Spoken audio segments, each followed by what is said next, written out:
Wales বোর্ডটা আসলে কি খায় না মাথা দেয় সাংবাদিক অনেকেই জানে না। এশিয়ান টেলিভিশনের গাজীপুরে আপনারা দেখেন যে 29 জন প্রতিনিধি সেখানে নিয়োগ দেওয়া হয়েছে। আপনারা জানেন যে আমাদের 21 দফা যে দাবি, এই দাবির মধ্যে অন্যতম হচ্ছে আমাদের নবম ওয়েলস বোর্ড বাস্তবায়ন। সেটা আমাদের মূল দাবি যে নবম ওয়েলস বোর্ড বাস্তবায়ন করা হয়। ওয়েলস বোর্ড, এই ওয়েলস বোর্ডটা আসলে কি খায় না মাথা দেয় সাংবাদিক অনেকেই জানে না। আর সেটা নিয়ে আসলে আন্দোলন করা কিংবা মহাসড়কে যারা যে দাঁড়ানো, এটা একটু হাস্যকর। আর সব থেকে বড় কথা যেটা হলো যে মিডিয়া হাউসে আমরা কাজ করি, তারা কেন তাদের স্ট্যান্ডার্ড লেভেলটা মেনটেন করবে না? তাহলে তারা কেমন মিডিয়া হাউস হলো? বাংলাদেশে যে মিডিয়া হাউসগুলো আছে, আমার গ্যারান্টি দিয়ে বলতে পারি যে একটা মিডিয়া হাউসও কিন্তু এই ওয়েলস বোর্ড নীতি এই জিনিসগুলো একবার তোয়াক্কা করে না, কোনোভাবেই মানে না। এখানে আমাদেরকে যারা নিয়োগ দিচ্ছে, আমাদের চাকরির কোনো নিশ্চয়তা নেই।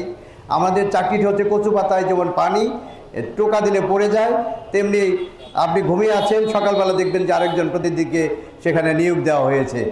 এখানে আমার এক ভাই আছে, একটু কষ্ট হবে শুনলে, এশিয়ান টেলিভিশনের। আমি বলতে চাই যে সেখানে গাজীপুরে আপনারা দেখেন যে 29 জন প্রতিনিধি সেখানে নিয়োগ দেওয়া হয়েছে। দেশের স্বাধীনতা সংগ্রামের সময় মানুষ তাকিয়ে থাকতো মিডিয়া কি বলে, পত্রিকায় কি সংবাদ আসে, মানুষ কি ভূমিকা নেবে, দেশের মুক্তিযুদ্ধ কোন পর্যায়ে, সেই সমস্ত খবর মিডিয়ার মাধ্যমে আসতো। তার পরবর্তী সকল আন্দোলন সংগ্রাম যেটা বাস্তবায়ন হয়েছে, 90-এর গণ আন্দোলনের সর্বশেষ 24-এর আন্দোলন, সকল আন্দোলনের মুখ্য ভূমিকা পালন করেছে মিডিয়া হাউস। প্রতিটা সাংবাদিক নিজেদের জীবন বাজি রেখে দেশের মানুষের কথা তুলে ধরার চেষ্টা করেছে। এটি অত্যন্ত ন্যাক্কারজনক যে আমাদের দাবি নিয়ে আমাদেরকে মাঠে কথা বলতে হবে, কেউ আসলে আমাদের পক্ষে কথা বলবে না। এই দাবিগুলোর মধ্যে যারা আমার সিনিয়র সাংবাদিক আছেন, যারা কথা বলে গেছেন, তাদের সবার সাথে আমি একাত্মতা প্রকাশ করছি। তারা সবাই ন্যায্য দাবি দেওয়া, বিশেষ করে 21 দফা যে দাবিটি, সেই দাবির সাথে আমি একাত্মতা প্রকাশ করছি। আমরা সাংবাদিকরা দায়িত্বের দায়ে কখনো মাথা নত করে না।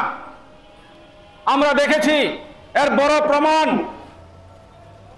জুলাইয়ের আগুনে জন্ম নেওয়া সাংবাদিকদেরকে কিভাবে জীবনের ঝুঁকি নিয়ে দায়িত্ব পালন করতে। আপনারা নিজেরাও দেখেছেন, অনেকেই টিভি মিডিয়ার মধ্যে দেখেছেন।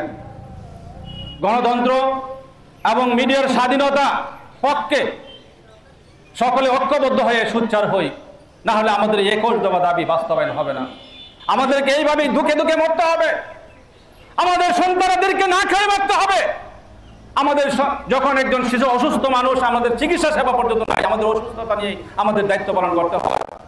আমাদের সন্তান যখন চিকিৎসার অভাবে দু দু করে মরবে, কাতরাবে, আমরা কোনো সাহায্য নিয়ে পাশে দাঁড়াতে পারবো না।